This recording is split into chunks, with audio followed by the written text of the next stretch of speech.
Meron mga taong gobyerno pa nga eh. Ang daming taong gobyerno. Akalain mo na wala silang sariling identity. Nakaupo ka na sa gobyerno, hindi ka pa sumikat. Di ba? Tapos gagawin mo, idadrag mo yung pangalan ko para kumuha ka ng atensyon, kupal. Atakihin ka rin. Pag inatake ka, marirealize mo, sa impyerno punta mo, animal ka.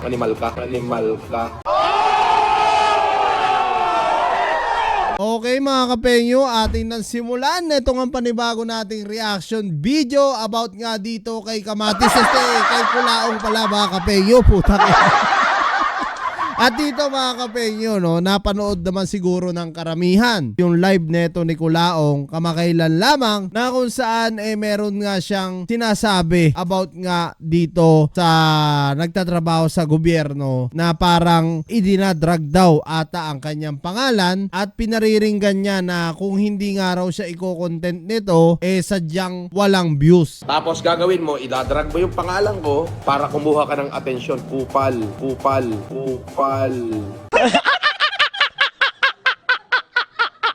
Nako po, napakayabang talaga neto ni Kamatis. Ni Kulaong pala mga kapenyo.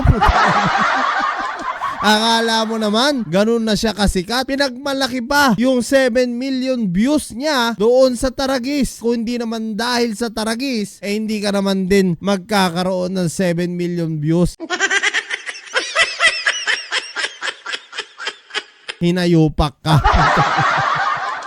Huwag mong suluhin na ikaw lang ang sikat. Kahit papano naman, meron din million followers ang Taragis para rin makahakot ng views. Ngayon, syempre, popular ka pa. Pero pag natumbungan ka na ni Peryong, diyan sa kulungan, sigurado, iiyak ka ring hinayupak ka.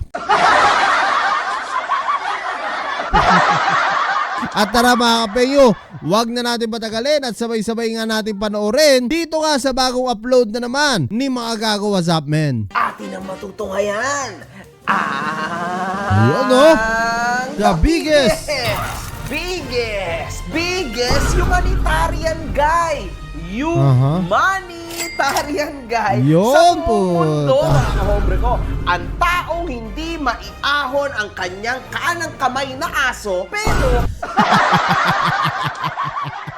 kanang kamay na aso po. Casper! Kanta na, Casper! Wag mo nang patagalin, Casper. Marami na kami nag-aantay na kumanta ka. Magiging paldo ka lalo pagka kumanta ka kay MJ, Casper. Siguradong sigurado yan. tumutulong at tutulong daw sa ibang tao upang upang magmukhang Panginoon. Tanga. Panginoon ako dun. Aoy! Oo. Tanga. The biggest. Ito lang yung taong totoo yun yung sinasabi ni MJ. Ito lang yung taong ang lakas tumulong sa mga Pilipino nga raw dyan sa atin. Pero yung mga bodyguard niya, putaragis nanlilimos sa kanya. Hindi niya matulungan. Unang-una na lang yung isang umalis sa kanya na hinahabol pa ang kanyang sahod hanggang ngayon. Ang lupit mo talaga, Kulaong. Tapos lagi mo sinasabi, natulong ka sa ibang tao, pero yung mga bodyguard mo, sarili mong napapakinabangan yung mga yan, hindi mo matulungang hinayupak ka.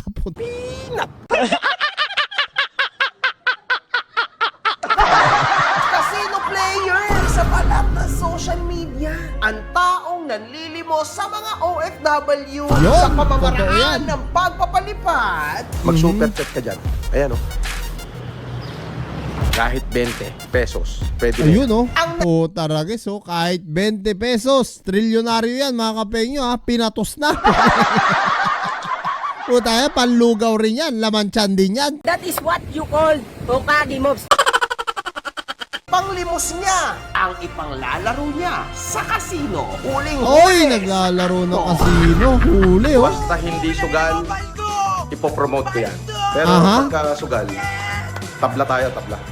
Ay, napakasinungaling talaga nito ni Kulaong mga kapenyo. Real talk. Sipin nyo ha, pagka hindi nga raw, pagka sugal nga raw, labas tayo dyan, no? Pero pagka hindi sugal, talagang iaano niya yan, tutulungan niya, no? Kumbaga hindi siya nagpo-promote ng sugal. Kulo, pero huling-huli, no? Ni Food Genius na nagsusugal pala sa casino itong Hindorotot na to.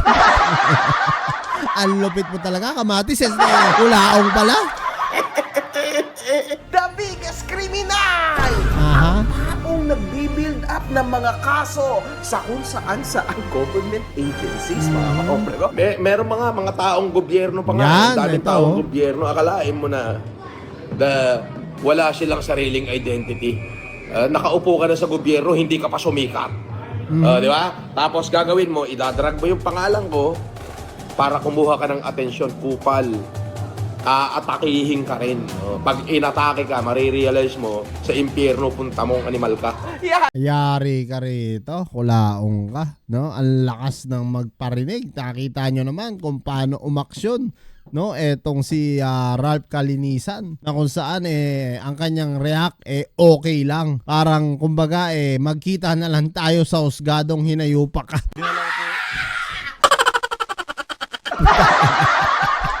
Durog talaga si Kulaong dito, yari ito. Yari ka dito, boy? Oo! Yan, yari ka. Norman, gusgusin, palakpakan sa ilong na walang buto ang putang inang yan.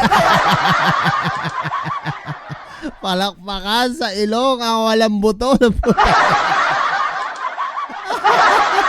Grabe, tawa ko talaga dito, mga kapeyo. Real talk.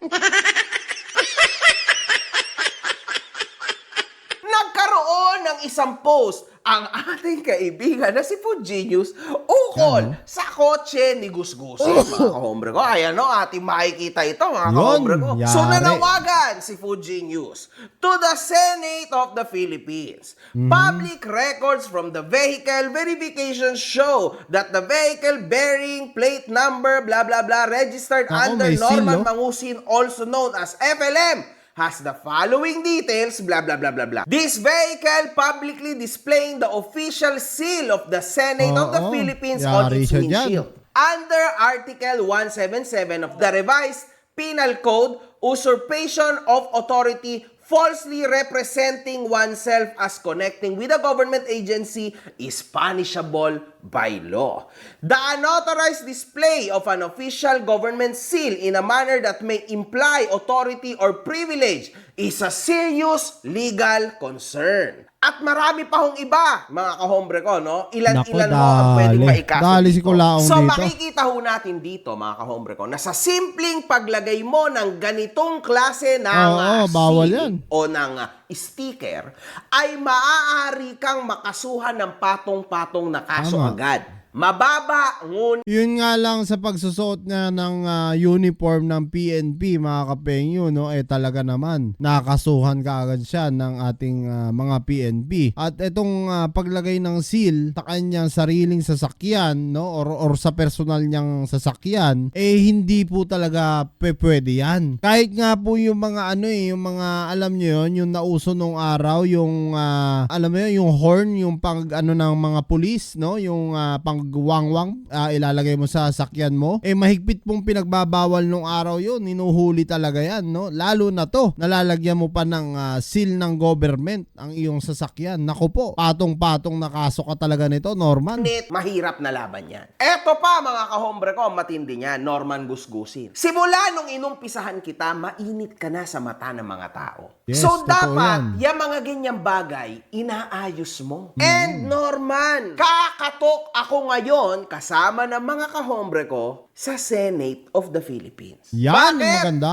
Kasi mali ang ginagawa mo. Tama. Knowing you, inaasbag mo lang to sa mga Oo. tao, Norman. Inaasbag mo lang ang sticker na yan para sa ikakaangat ng pangalan mo, Norman. Hindi ho maganda yan, mga kahombre ko. Senate of the Philippines! Diyan lang, mga kapengyo, alam na natin eh. Kaya nga nagtataka ako, ba't may mga nagpapalipad pang tao dito, no? May nagbibigay nagbibigay pa ng pera, lalong-lalo na sa mga kapwa nating OFW. Mamulat na kayo kung gaano po kasinungaling itong taon to. Kitang-kita nyo ha, hindi naman siya nagtatrabaho sa gobyerno pero may seal siya ha, ng government official. Nilalagay niya no, yung sticker doon sa kanyang sasakyan. Which is very wrong talaga dahil kung mga walang alam yan, pagkakamalan talaga na nasa gobyerno siya, katatakutan talaga siya. Lalong-lalo na mga kapenyo, lagi natin siyang napapanood o nakikita dito sa mga SOCMED sa social media. So kumbaga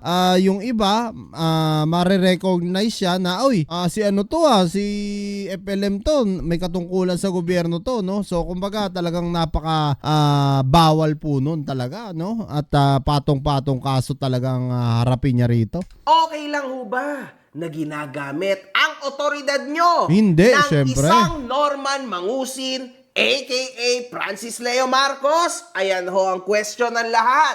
Kasi kung okay lang sa inyo, then maraming maaaring gumaya dito. Totoo. Kaya in fact, mga kahombre ko, ang LTO kaagad umaksyon. Di ba? Umaksyon ng LTO. Kasi baka gayahin. Dahil itong tao na ito ay hindi ho negosyante. Ito Totoo yan mga kapenyo, no? Kasi dapat talagang aksyonan ng gobyerno natin yan. Lalong-lalo na LTO. Kita nyo naman, umaksyon ka agad.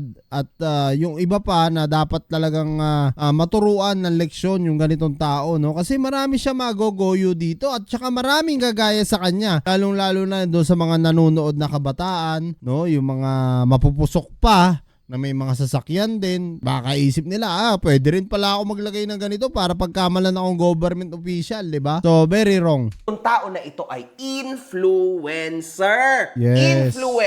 Influencer. Ibig sabihin, kaya niyang mag-impluensya, di ba? Kaya ho, delikado. Mas delikado pa kaysa sa mga normal na tao.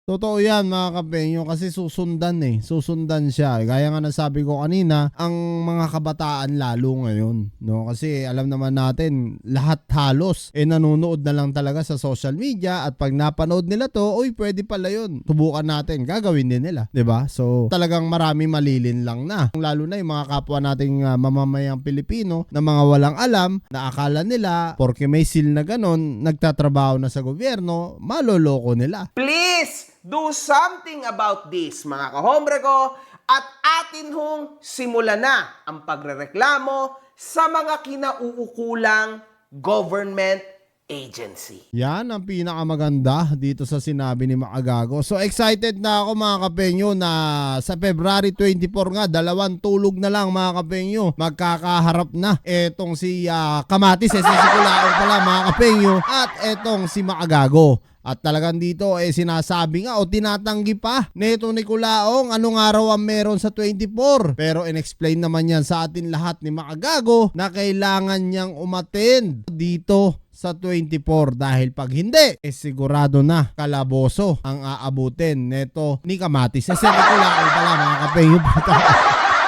So yan mga kapenyo, kung kayo nga ang tatanungin ko, ano nga masasabi nyo dito sa mga panibago na naman reklamong kakaharapin neto ni Kulaong? Napakarami na at patong-patong na talaga. Even though yung mga PNP natin nagdemanda na nga rin dito, pati nga itong mga LTO ngayon at iba pang government official na talagang gigil na rin dito sa ginagawa nga na panloloko neto ni Kulaong. Comment nyo na lang down below lahat ng mga opinion nyo mga kapenyo at lahat-lahat po yan mabasa ko. Maraming salamat mga penyo at kita-kits na tayo sa susunod kong reaction videos.